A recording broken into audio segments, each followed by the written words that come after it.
فاضل، طاہر اور کامل، یہ بھی آپ کے ہی لقب تھے اور ان لقبوں سے بھی آپ کو پکارا جاتا تھا۔ سلسلہ نسب ان کا سنیں گے تو عقیدہ اہل سنت پر ایک دلیل بھی ملے گی اور دل کو سکون بھی ملے گا۔ آپ کا جو سلسلہ نسب ہے وہ یوں ہے: امام جعفر صادق بن محمد باطل بن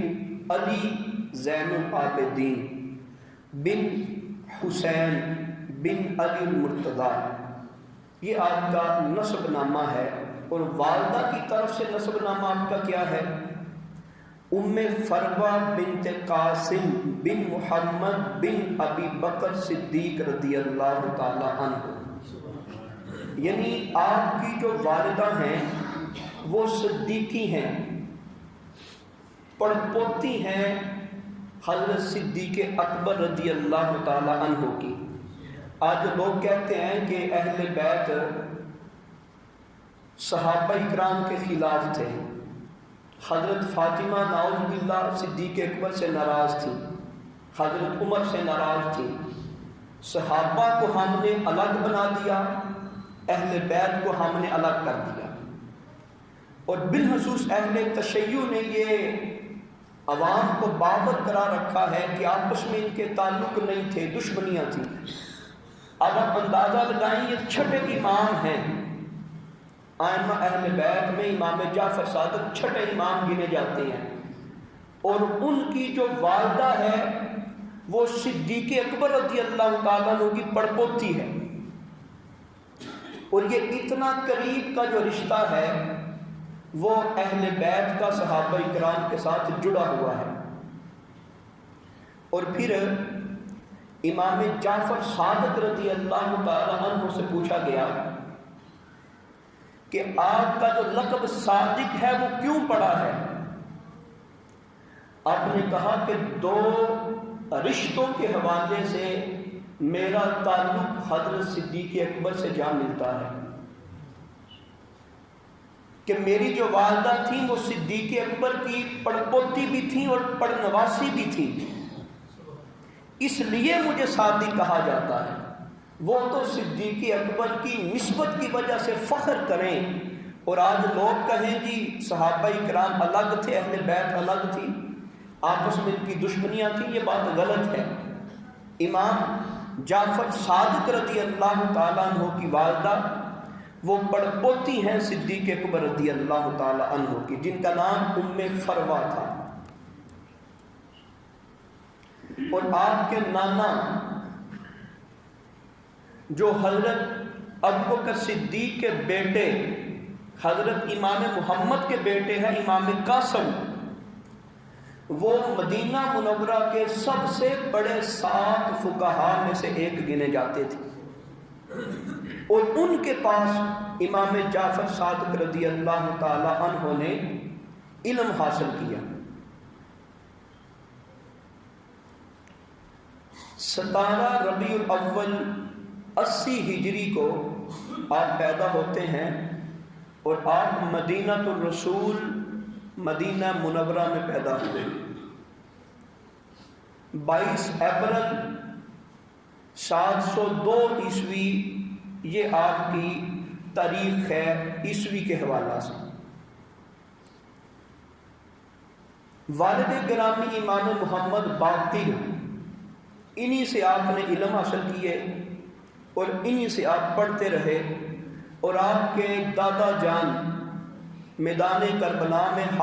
حاضر ہونے والی ہستی حضرت امام زین العابدین، ان سے بھی آپ نے علم حاصل کیا۔ ان کے علاوہ صحابی رسول حضرت سہل بن سعد، حضرت عروہ بن زبیر رضی اللہ تعالی عنہ سے بھی حضرت امام جعفر صادق نے علم حاصل کیا۔ امام اعظم ابو حنیفہ یہ بڑا نام ہے اسلام میں، اور ایک چمکتا ہوا نام ہے، بلکہ جن لوگوں کو شرف حاصل ہوا ہے مدینہ منورہ جانے کا، تو جو پرانی مسجد بنی ہوئی ہے ترکوں والی، جہاں پہ وہ مسجد ختم ہوتی ہے اور نیا برآمدہ نیا ہال شروع ہوتا ہے، تو اگر اس کو آپ دیکھیں جس طرح یہ میں بیٹھا ہوں، تو اس طرح پشت کریں مسجد نبوی شریف کو، اور سامنے جو برآمدہ بنا ہوا ہے اس پہ 4 نام لکھے ہوئے ہیں سامنے، اور 5 نام اس طرح ہیں، 5 نام اس طرف ہیں۔ وہ جو سامنے 4 نام ہیں، ان 4 ناموں میں پہلا نام امام اعظم ابو حنیفہ کا لکھا ہوا ہے۔ تو وہ امام ابو حنیفہ جس کی تقلید کرتے ہوئے داتا صاحب رحمۃ اللہ تعالی علیہ فرماتے ہیں کہ یہ بندہ وہ ہے جس کو نبی پاک صلی اللہ تعالی علیہ وآلہ وسلم سے بڑا پیار ہے، اور سرکار کو بھی ان سے بڑا پیار ہے، اور آج پوری دنیا میں سب سے زیادہ جس ہستی کی تقلید کی جاتی ہے ان کا نام امام اعظم ہے، جن کی نسبت کی وجہ سے ہمیں حنفی کہا جاتا ہے۔ امام اعظم فرماتے ہیں میں نے 2 سال پڑھا امام جعفر صادق کے پاس، تو ان 2 سالوں کے بارے میں فرماتے ہیں کہ اگر میں 2 سال اپنی زندگی کے امام جعفر صادق کے پاس نہ گزارتا تو میں نے ہلاک ہو جانا تھا۔ پوری دنیا میں جس بندے کے علم کا ڈنکا بجتا ہے اور قرآن کی ایک ایک آیت اور حدیث کی ایک ایک جزی پر جس بندے کی نگاہ تھی، وہ بندہ کہہ رہا ہے کہ میری زندگی کے 2 سال جو 2 سال میں نے امام جعفر صادق کے پاس گزارے، اگر وہ نہ ہوتے تو میں نے ہلاک ہو جانا تھا۔ تو امام جعفر صادق کے علم کا اندازہ کیا ہوگا، جن کے شاگرد کو امام اعظم کہا جاتا ہے،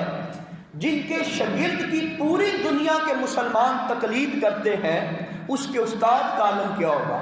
تو امام جعفر صادق رضی اللہ تعالیٰ عنہ کے شاگرد کو امام اعظم ابو حنیفہ نعمان بن سعدی کہتے ہیں۔ اور عبید بن رافع فرماتے ہیں کہ میں نے امام جعفر صادق کی زیارت کی ہوئی تھی، تو امام جعفر صادق رضی اللہ تعالیٰ عنہ کی سیرت اور حلیہ بیان کرتے ہوئے کہتے ہیں کہ آپ کا جو مبارک قد تھا وہ درمیانہ تھا، نہ چھوٹا تھا اور نہ ہی لمبا تھا، اور آپ کہتے ہیں کہ ایک خوبصورت جسامت آپ رکھتے تھے، اور چہرہ ایسا حسین تھا جیسے سورج آپ کے چہرے کے اندر گردش کر رہا ہے، اور کالی سیاہ آپ کی زلفیں تھیں، اور ان زلفوں میں چہرہ ایسے نظر آتا تھا جیسے اندھیری رات میں 14ویں کا چاند نظر آتا ہے۔ اور پھر سب سے بڑی بات جس کو ہم کہہ سکتے ہیں کہ صلب موضوع یہ ہے، ہماری آج کی گفتگو کی حقیقت کیا ہے، وہ آپ کے اقوال ہیں، آپ کے قول ہیں، آپ کے ارشادات ہیں، آپ کی تعلیم ہے، اور یہی خاص ہمارا پہلو ہے آج کی گفتگو کا۔ امام جعفر صادق رضی اللہ تعالی عنہ کے جو اقوال تھے وہ امام ابو نعیم نے حلیۃ الاولیاء میں ان کو نقل کیا۔ آپ کہتے ہیں کہ حضرت سیدنا عمر بن مقدام بیان کرتے ہیں، یعنی اب یہاں سے وہ گفتگو شروع ہوگی جو آپ نے اپنے چاہنے والوں کو ارشاد فرمائی، وہ اقوال ہیں جو آپ نے امت کو بیان کیے، آپ کی وہ تبلیغ ہے جو آپ نے لوگوں کو مشورے دیے، اور ایسے ایسے آپ نے قول ارشاد فرمائے کہ بندے کا مردہ دل بھی زندہ ہو جاتا ہے۔ جو بندہ کہتا ہے مجھے زندگی کی حقیقت کا علم نہیں ہے، وہ بندہ زندگی کی حقیقت کا علم پا لیتا ہے۔ اگر کوئی بندہ کہے جی مجھے مصائب و آلام نے، دکھوں پریشانیوں نے گھیر لیا ہے، آپ کے اقوال میں ان کا بھی حل موجود ہے۔ کوئی بندہ کہتا ہے جی میں معاشی لحاظ سے، مالی لحاظ سے پریشان ہوں، گھر کا نظام مینج نہیں کر پاتا، میں خاندان کو بیلنس نہیں رکھ پاتا، میں ملک کے نظام کو چلا نہیں سکتا، ملک کا صدر بھی اگر آپ کے اقوال پڑھے تو وہ ساری رائے کو ایک لائن میں کھڑا کر دے گا۔ ان اقوال کی طرف آتے ہیں، حضرت سیدنا عمر بن مقدام فرماتے ہیں کہ میں جب حضرت سیدنا امام جعفر صادق کو دیکھتا ہوں تو جان لیتا ہوں کہ یہ انبیاء کی اولاد ہے۔ یعنی آپ کا جو طرز تھا، آپ کا جو حسن تھا، آپ کی جو سیرت تھی، وہ اس بات پہ ابھارتی تھی کہ دنیا یہ کہنے پہ مجبور ہو جائے کہ یہ کوئی عام شخص نہیں ہے، بلکہ یہ وہ شخص ہے جو نبیوں کی اولاد میں سے ہے، اور نبیوں میں بھی عام نبی نہیں، خیر الانبیاء، خاتم النبیین، جس ہستی کی اصل ہو اس کو امام جعفر صادق کے نام سے پکارا جاتا ہے۔ امام جعفر صادق رضی اللہ تعالی عنہ کا قول حضرت سفیان ثوری بیان کرتے ہیں، اور یہ سفیان ثوری عام بندہ نہیں ہے۔ اگر آپ کو موقع ملے کبھی حدیث پڑھنے کا، حدیث کی کتاب پڑھنے کا، متن پڑھنے کا، جس کو ہم کہتے ہیں عربی پڑھنے کا، امام بخاری بھی جس ہستی کے سامنے آ کے گھٹنے ٹیک دیتے ہیں اس کا نام سفیان ثوری ہے، اور جس بندے کا نام بار بار لکھ کے امام مسلم فخر کرتے ہیں اس بندے کا نام امام سفیان ثوری ہے، اور جس کی دہلیز پہ آ کے صحاح حدیث کے سارے امام آ کے گھٹنے ٹیکتے ہیں اس کو سفیان ثوری کہتے ہیں۔ جس طرح فقہ کی یہ 4 جہتیں ہیں، فقہ مالکی، فقہ حنبلی، فقہ حنفی، فقہ شافعی، اس طرح بزرگوں نے لکھا کہ امام سفیان ثوری کی الگ سے ایک فقہ ہے، ایک فقہ کے امام ہے سفیان ثوری، اور محدثین آپ کو سب سے بڑا رتبہ دیتے ہیں۔ اور اگر آپ گنتی کرنا چاہیں تو بخاری شریف دیکھیں، مسلم دیکھیں، تو جگہ جگہ پر آپ کو یہ لفظ ملے گا قال سفیان، قال سفیان، سفیان یہ کہتے ہیں، امام سفیان یہ لکھتے ہیں، امام سفیان کا یہ قول ہے۔ وہ امام سفیان ثوری حاضر ہوتے ہیں امام جعفر صادق کی بارگاہ میں، تو امام جعفر صادق نے بڑا سونا جبہ پہنا ہوا تھا، بڑا خوبصورت تھا، ریشم کی تاریں اس میں تھیں، اور بڑا وہ ایک نظروں کو بھانے والا تھا۔ سفیان ثوری پوچھتے ہیں کہ تصوف کے امام ہو کر اور ائمہ اہل بیت میں بلند درجہ پانے والے ہو کر آپ بھی بڑا اعلیٰ لباس پہنتے ہیں،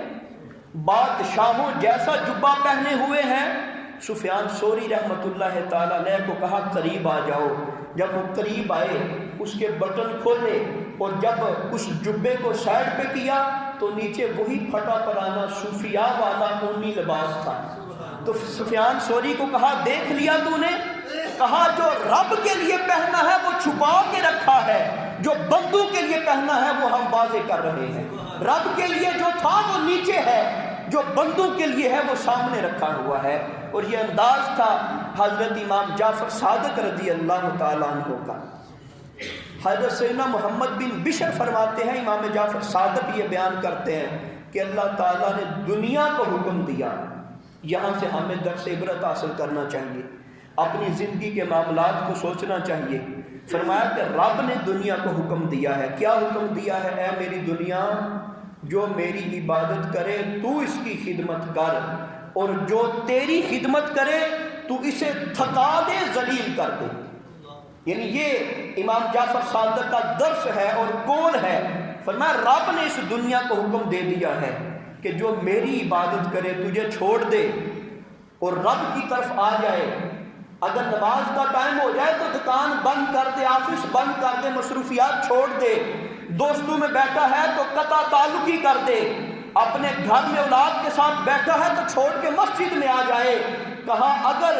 یہ میری عبادت کرے تو اے دنیا تو اس کی خدمت کر، تو اس کے پیچھے لگ، اس کی آرزوؤں کو پورا کر، اس کی خواہشات کو پورا کر، اس کی ضروریات کو پورا کر۔ اور اگر یہ ہر وقت تیری خدمت میں لگا رہے،